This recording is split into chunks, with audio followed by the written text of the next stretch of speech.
Hello, everyone, and welcome. I'm James Harding. I'm the editor of Tortoise, and I'm extremely honoured and excited to welcome Larry Summers, the former US Treasury Secretary, and a host of other things besides Larry. I won't kind of give you the full CV, but we have had for several years now, certainly the most inspiring and possibly one of the happiest partnerships we've had has been with the One campaign.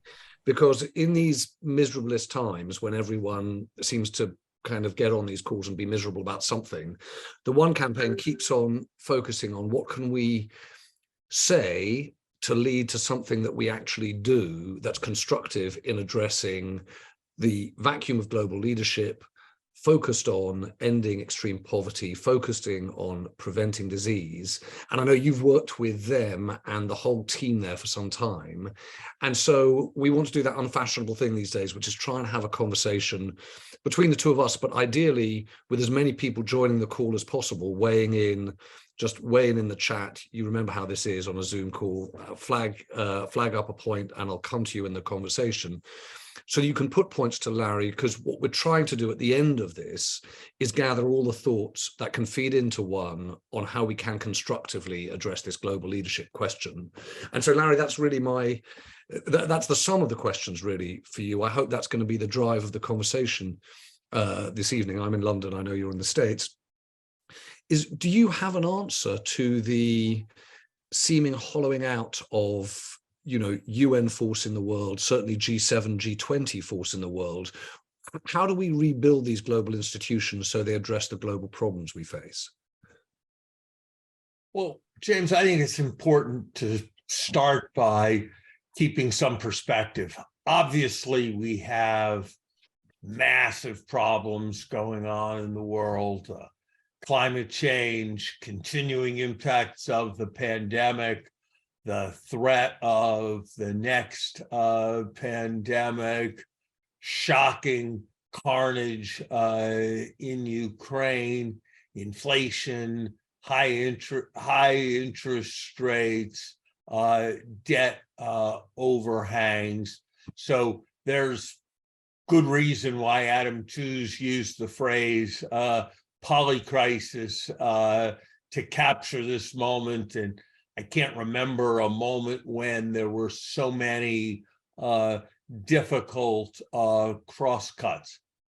But at the same time, I think we do need to remember that while we have been anxious, horrified, and concerned for much of the last generation, about the various challenges that have come along during that generation, the great financial crisis, the Asian financial crisis, the Iraq war, and the period of estrangement and difficulty in the world that followed that, the election in my country of President Trump and all that meant.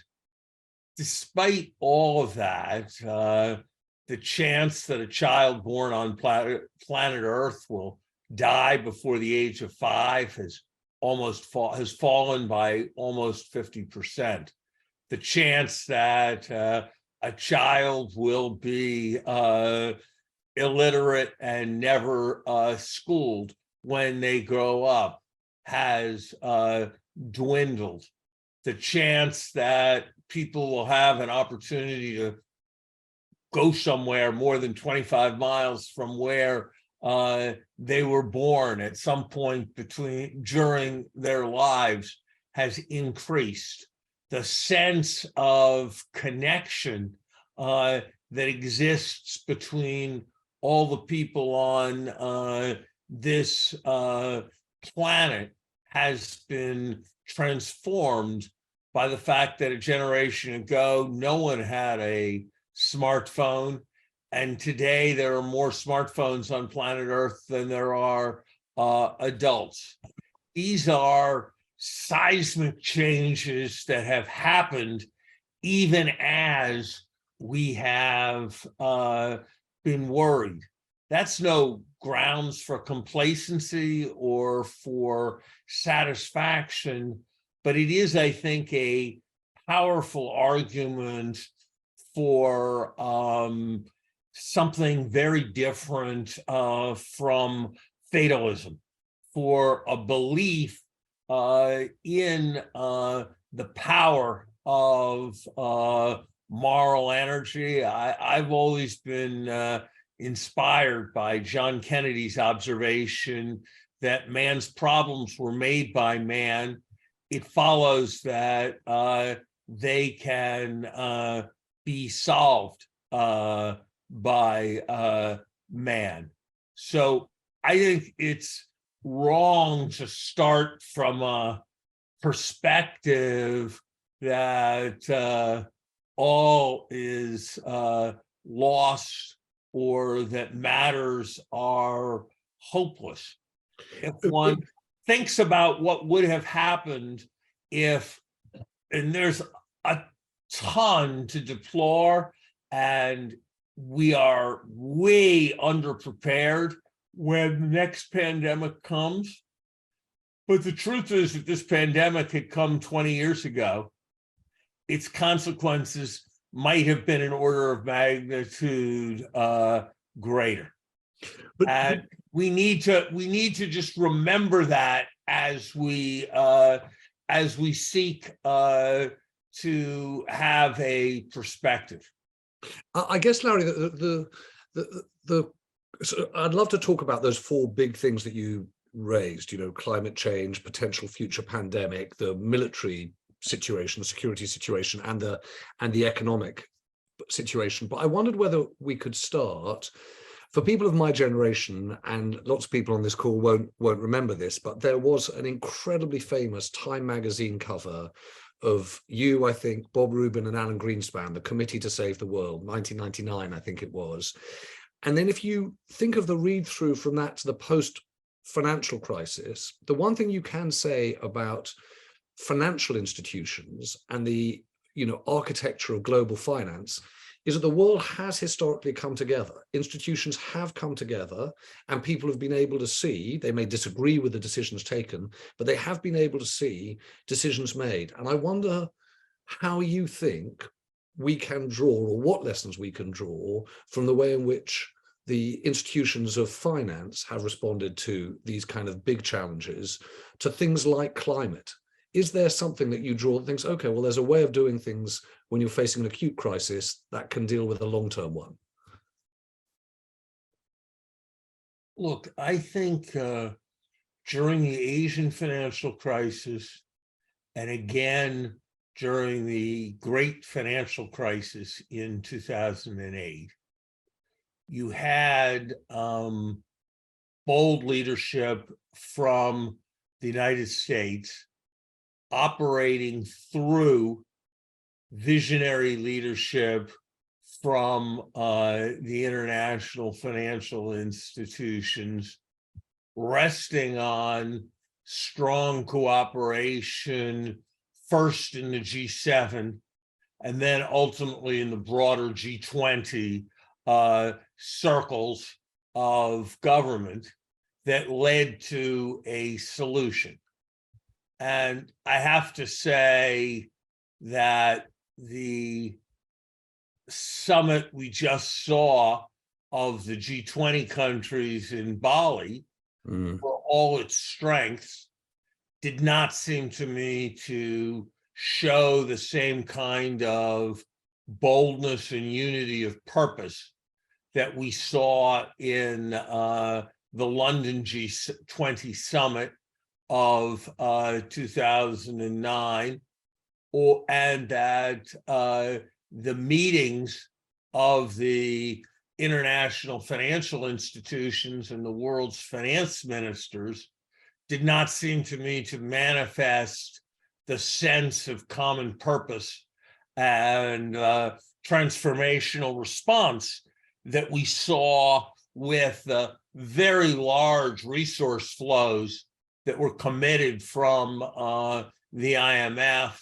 and from the World Bank in 1997 and 1998 that helped to resolve those crises.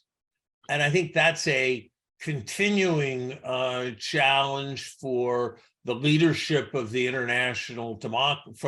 the industrial democracies. And I think it's a continuing challenge for the heads of those institutions.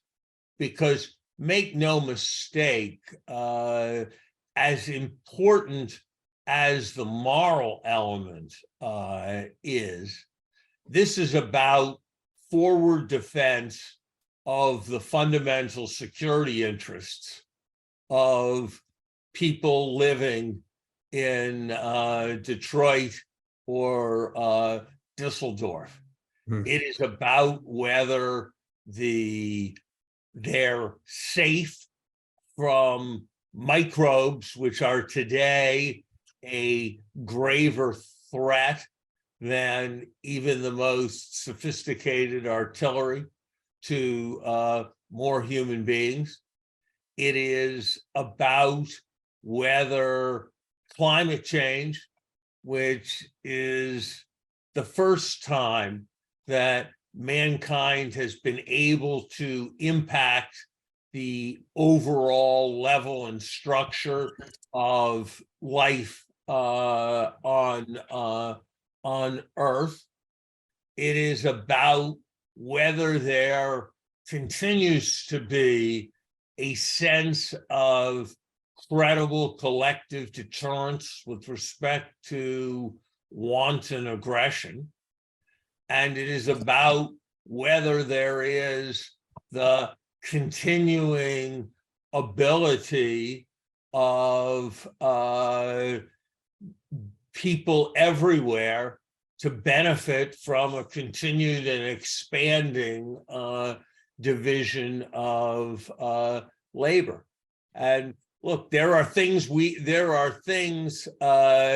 that we can surely do. We're not going to agree on everything. We're not going to agree on lots of questions about the design of political institutions.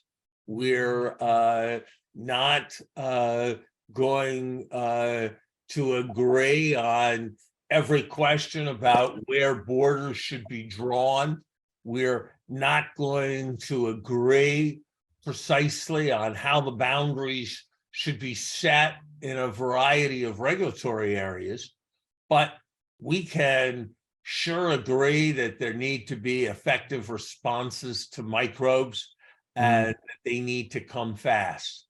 We can sure agree that the incredible power of technology to produce energy that is cleaner and cheaper.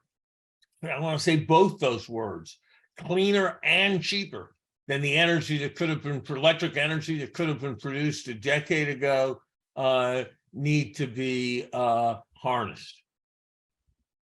And Larry, do you think, I want to bring in my colleague Jeevan Vaskar in a moment, because Jeevan was just at COP in Sharm el-Sheikh and I think experienced the sort of the politics of that polycrisis. So I'd like to come to him, and I'm going to bring in Bruce Davis in a moment about the sort of the pull between rich and poor in every sense around these kind of shared objectives. But I just want to focus on the point you made right at the start there, which was 99, 2008, 9, there was clearly a sense of US leadership driving, as you said, through these institutions and through the G7 and the G20. And I wondered whether you buy the theory that 2022 has had something of an impact on the US and its sense of leadership, that given what we've seen in the world and what we're seeing in other countries in the world, the US has regained a certain degree of confidence about its global leadership. And frankly, the rest of the world has also recognized that it remains singularly powerful and influential in the world. I'm increasingly optimistic. I think it's a mistake to think otherwise, but that in many ways the United States lost its way between 2017 and 2020, that the United States didn't understand the ways in which economic diplomacy and economic action were not struggles of a zero-sum game, but were instead potential ways of promoting collective prosperity, which maximized our own prosperity and also maximized our own security. But I think a combination of the new leadership we have had in the United States, the increasingly clear signs that we saw in the last election that Americans are rejecting the models of 2021, and the increasing sense that the threat posed by the Ukraine war has signaled what it is that is really at stake. I think all of that is leading to a change in the underlying political economy, and I am encouraged about the possibilities that go forward. It won't be easy. It won't happen as fast as I will want to see it happen. But whether it is the as yet insufficient, but now present financial facility at the World Bank to deal with pandemic, whether it is whether it was the passage in the United States of the Inflation Reduction Act and the embrace of new technology as at the center of a solution to climate change, whether it is the first small steps in bureaucratic prose towards the financial renaissance and financial restructuring of the multilateral development banks to enable them to operate on a much larger scale.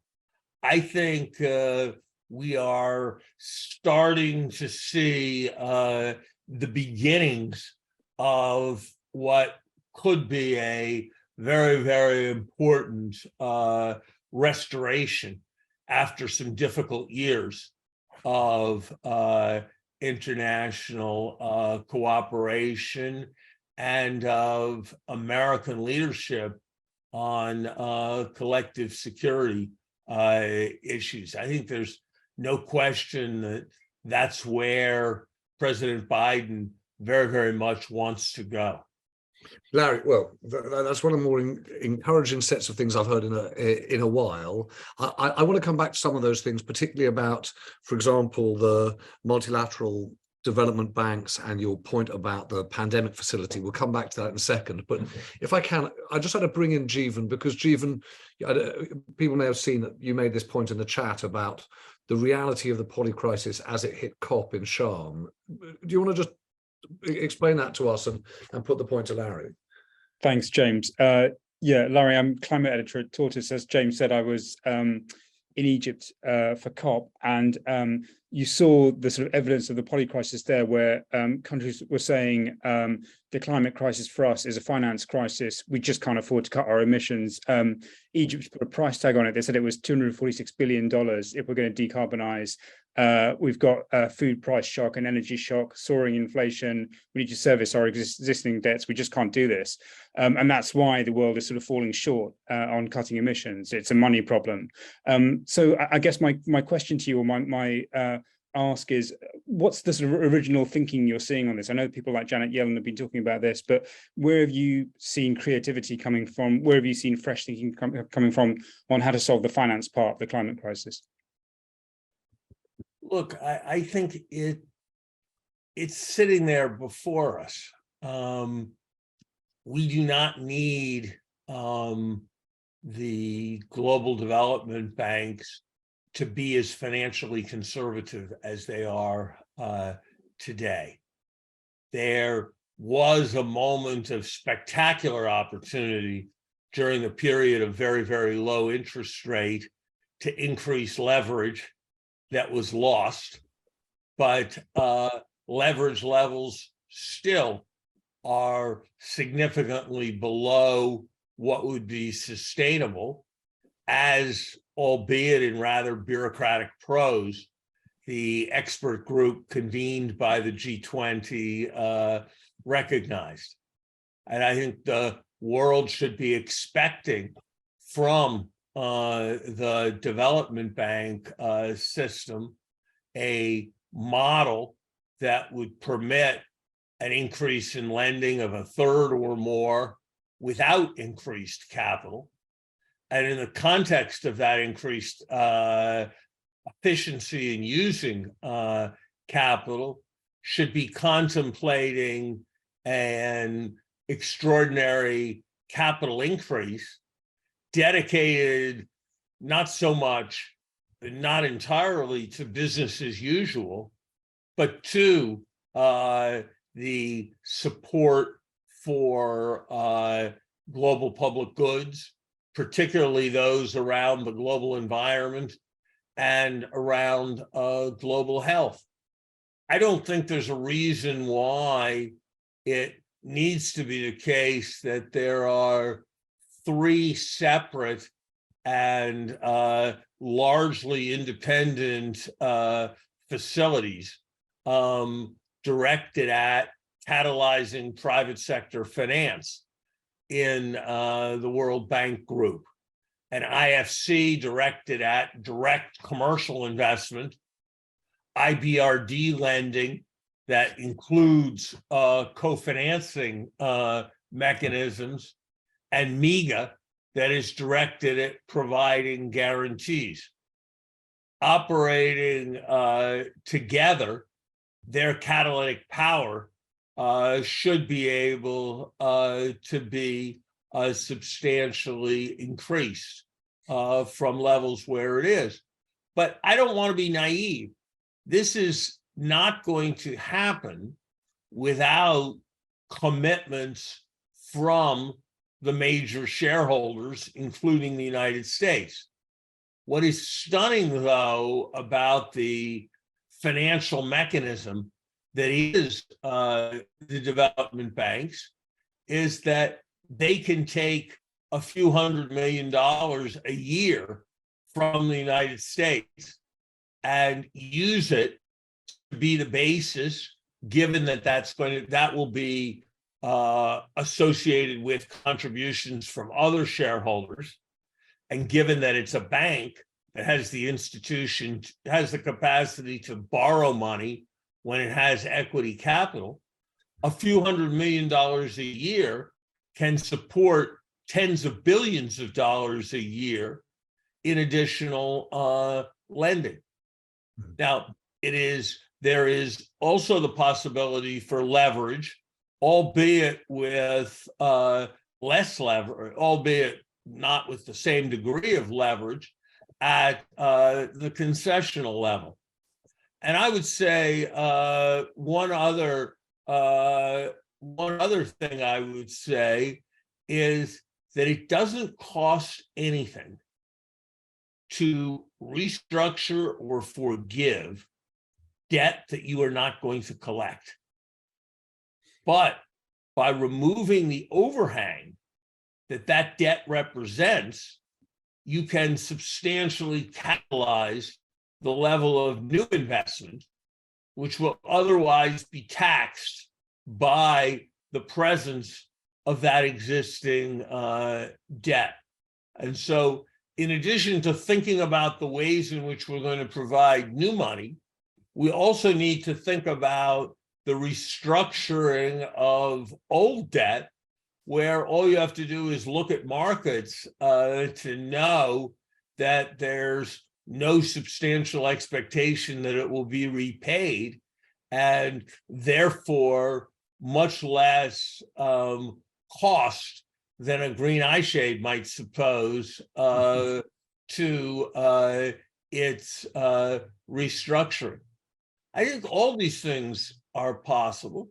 I also think that we live in a world where it has been the commitment of a large number of extremely profitable and wealthy institutions to be something called zero carbon or carbon neutral or some such in the next 2 or 3 decades. And it falls to the global system to define what that is going to mean.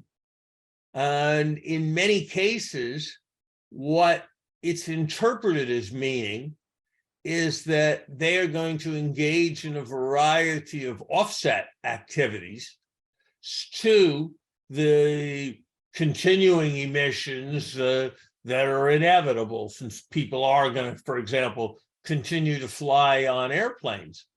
And it needs to be our responsibility as a global system to define what is and is not a legitimate and real offset. And I think by doing that with a degree of discipline that, frankly, in some cases is lacking in the global system, we can cause that commitment to translate into much more real action that is actually benefiting the world's poorest people. Look, I think that the what happened in Sharm el-Sheikh, I think, is part of a very important transition that those of us in the United States or those of us in Europe need to recognize. It is an irony of this moment of polycrisis that it is simultaneously the case that so-called emerging markets, developing countries, are its primary victims and where there is the greatest human suffering and the greatest need for resources. That's true. But it is also true that the growth energy in the world economy is going to come disproportionately from developing countries, and that a large fraction of the most attractive investment opportunities are going to be in developing countries. And so we need to capture this irony, and it makes the work of global financial intermediation more important than it has ever been before. Larry, Jeevan, thank you. And Larry, I have to say, listening to you, I'm reminded a few years ago, we did one of these one talks with Madeleine Albright. And it was a really inspiring thing listening to her, partly because she just had this lightness about talking around these incredibly complicated subjects. I remember her saying, I've never liked the word multilateralism. She said it has too many syllables in it and it ends with an ism. And yet, listening to you, what I'm struck by is the fact that you're talking about an agenda for multilateralism. You talk about the World Bank having an insufficient facility for dealing with the pandemic. You talk about a kind of rhetorical beginning to improving the terms of multilateral development banks. You talk about how you deal with debt forgiveness that can actually release some of the energy in these developing economies. And I guess my question to you is about the politics of driving that kind of change within the US, because it's not a vote winner. It's not clear who cares. And I just wondered, specifically within the Biden administration, who cares now post midterms to try and actually drive and affect some of the changes you're talking about? I think if you read the national security strategy of the Biden administration, it makes very clear an understanding that, yes, we've been reminded painfully in the last 2 years that the balance of power and the need for dealing with great power competition has not gone away and is a central element in national security in a way that probably some idealists would have thought we were moving past a couple of years ago. But that national security document also makes clear that there are grave threats from failure to achieve global cooperation. And those threats are there with respect to climate change. Those threats are there with respect to pandemic.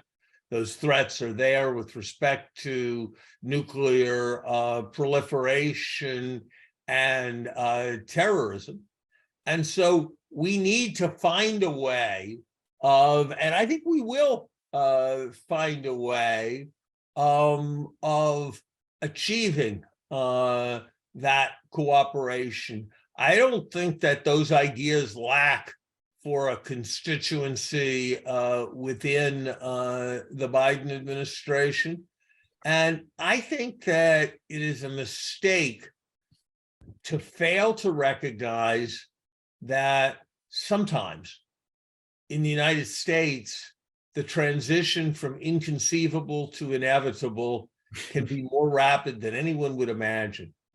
It was my privilege during my time as Secretary of the Treasury to be a little bit of a midwife of one of the more extraordinary political dialogues that I have seen between Bono on the one hand and arch right-wing senator from North Carolina, Jesse Helms, on the other, with substantial kibitzing, both from poverty activists and from hard right-wing evangelical Pat Robertson, all of whom came together in support of a dismally titled thing, HIPC multilateral debt relief, where multilateral, as Madeleine Albright said, had too many synonyms,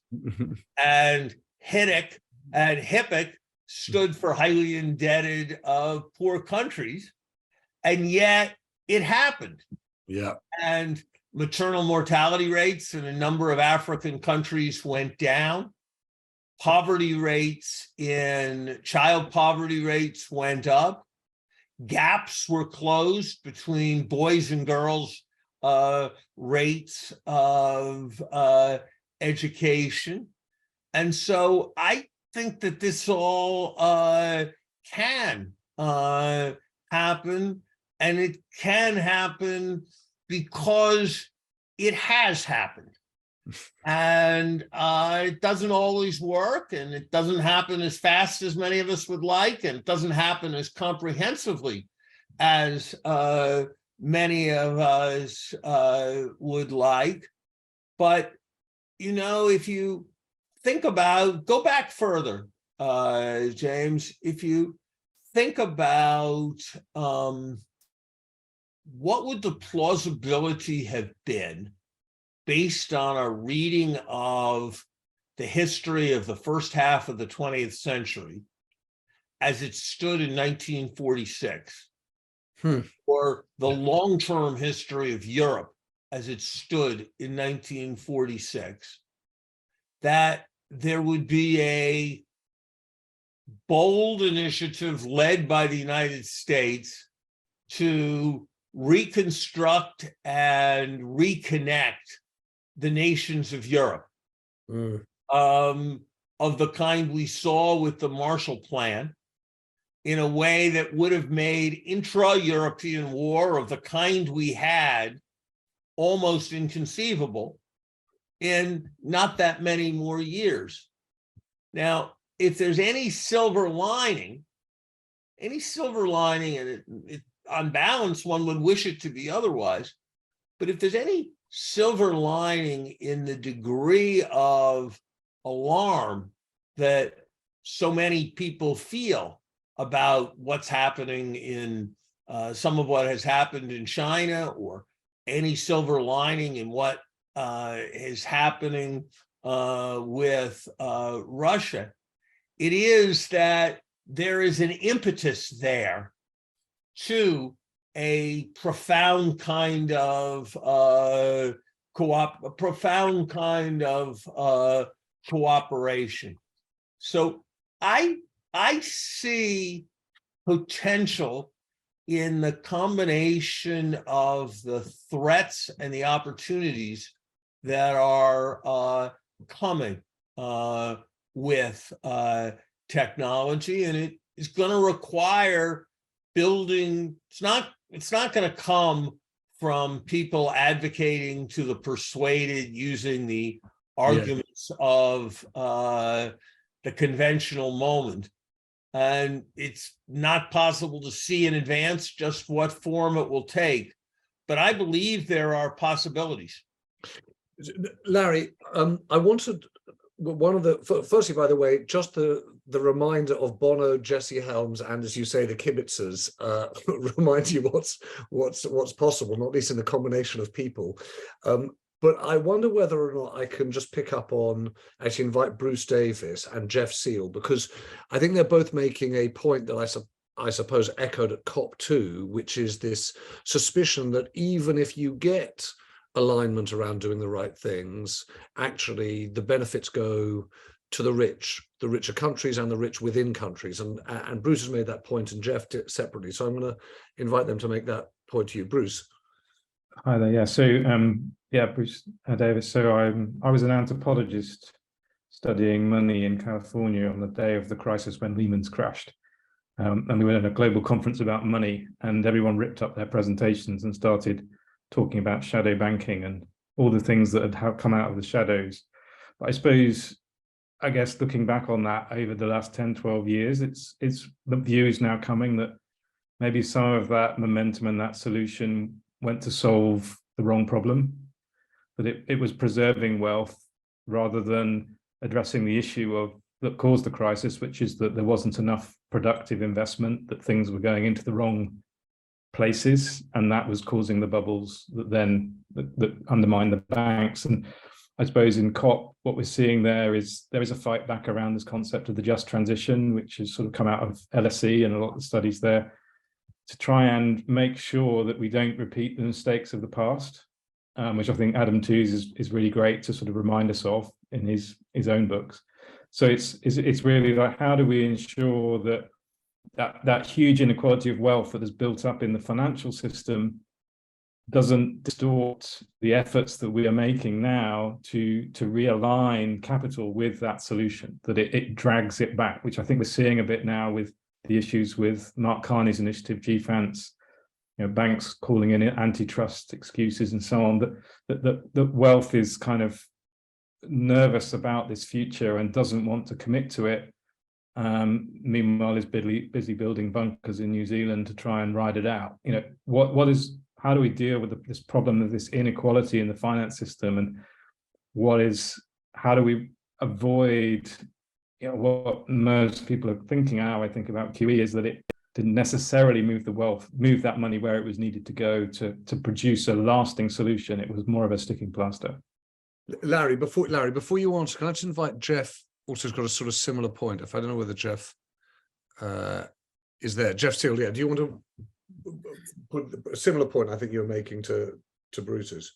Yeah, just thinking more broadly in the carbon market space in particular, and investments in voluntary carbon markets. A lot of that effort is currently being driven by corporations and governments in the developed world, but a lot of those activities are starting to take place in the developing world. But it's clear that the benefits from those carbon markets, those dollars are not going to be reinvested in the companies where those activities take place. They're going to be back to the companies and the governments in the developed world. And I just think that is something that the voluntary carbon markets and even the compliance markets need to address.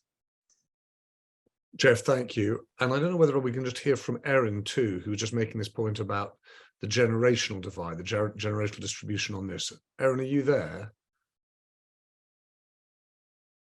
I don't know whether I could see you. Oh, Erin says, we'd rather not do it on screen, but you can see her point, the point that she's making about sort of the generational divide. Larry, what do you make about, what do you make of the point that both Jeff and Bruce were making here, which is there's a suspicion of, if you like, Western leadership in this, that in the end, the benefits accrue to the wealthiest? You know, I have considerable sympathy with what I've heard, but I think I'm probably not in quite the same place as the two speakers were. There's no question that in hugely important respects, the financial sector is undertaxed and under regulated. Why it is that so-called carried interest remains preferentially taxed in my country is something I can't understand. Why it is that in so many countries, there's either no tax on the transmission of great wealth from one generation to another generation, or there are taxes that are so riddled with loopholes that they're close to voluntary, I think is almost impossible to thoughtfully justify. I think we've seen with some of the breakdowns that have taken place in crypto that an unregulated financial system carries with it enormous risks for everyone who is involved. At the same time, I don't think that posing these issues in entirely adversarial terms, either between developing countries and industrial countries, or between businesses and consumers, or between wealthy people and less wealthy people, is the most constructive way to cause them to be addressed effectively. I think much the better approach is one that focuses on common interest and therefore brings in as many people as possible in support. Now, has rhetoric of that kind ever been hijacked as a false justification for measures that mostly favored the wealthy? Yeah, that has happened. Is greenwashing a problem with a lot of things that go on in the offset markets? Absolutely, it is. But I think the better approach is to take the stakeholders at their word that they're committed to making it better in mutual interest, and then marshaling the facts and holding them to their commitment to their actions being in a mutual interest, rather than framing the matter in more populist and adversarial terms. I think if we look at the successes that we have had, the elimination of smallpox, the Marshall Plan, the PEPFAR program, and what it meant for reduction in AIDS, the HIPC debt relief program. If we look at the substantial successes that have happened that aren't nearly enough, but that do really mean that the world in poor countries is a much, much, much better place than it was when I went to the World Bank in 1990. And we look at the things that happened that brought that about. I think they have, of course, they have to do with passionate moralistic advocacy, but they ultimately, I think, have to do with finding ways of pointing towards large-scale mutual interest. And what has always impressed me about Bono's advocacy, and what has always impressed me about the work of One, and why I feel honored to be on its board, is that its approach is one of being willing to work with and talk with anyone, and to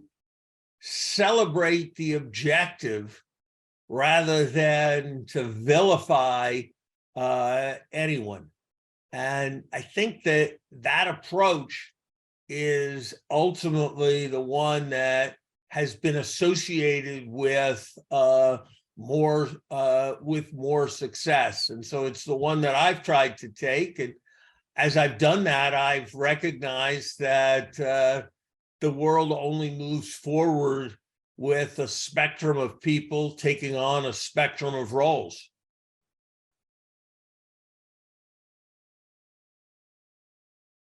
Sorry, Larry, sorry about that. That's a very 2020 mistake, speaking with the mute button on.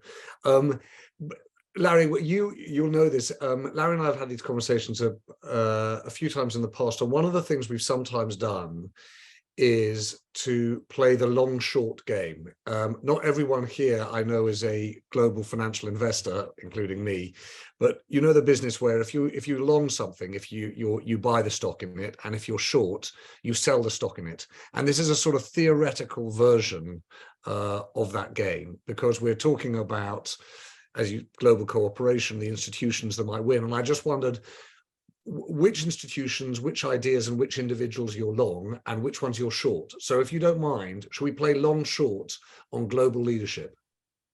Sure, as long as I've got the right to not trade. Yeah, okay.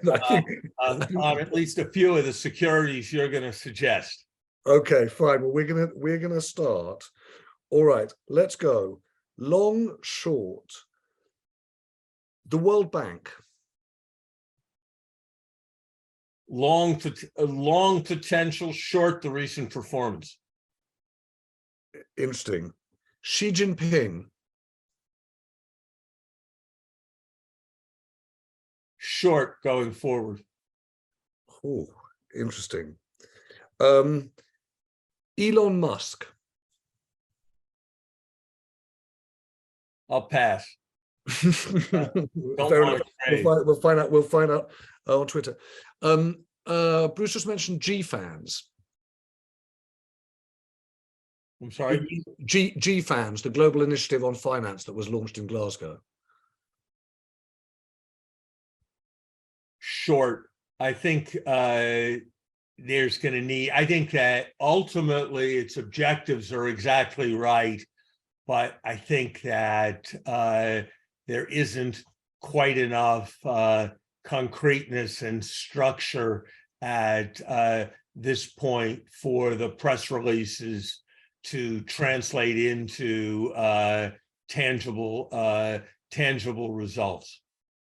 The G7.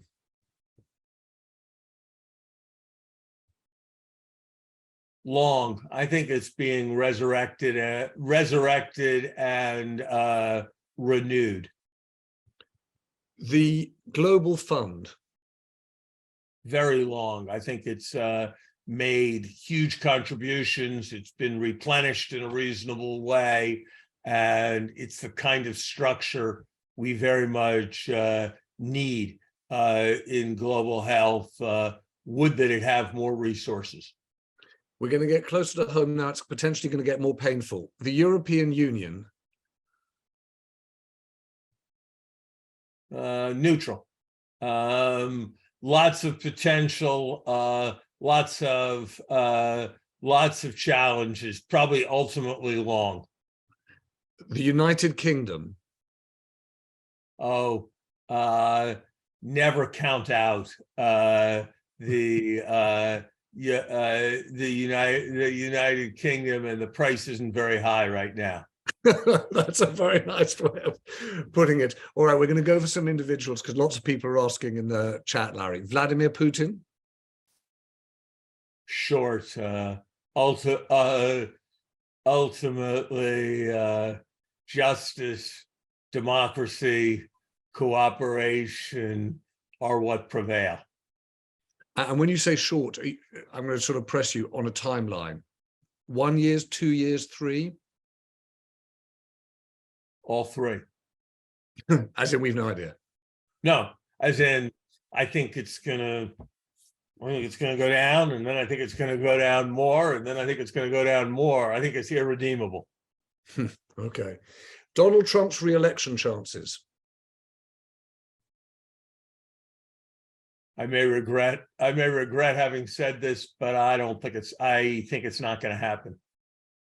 As a Republican, I have too much faith in the ultimate wisdom of the American people. You know, not Donald Trump. There's a line that's attributable to Winston Churchill. I don't think he ever actually said it, but he is said to have said that the United States always does the right thing, but only after exhausting the alternatives.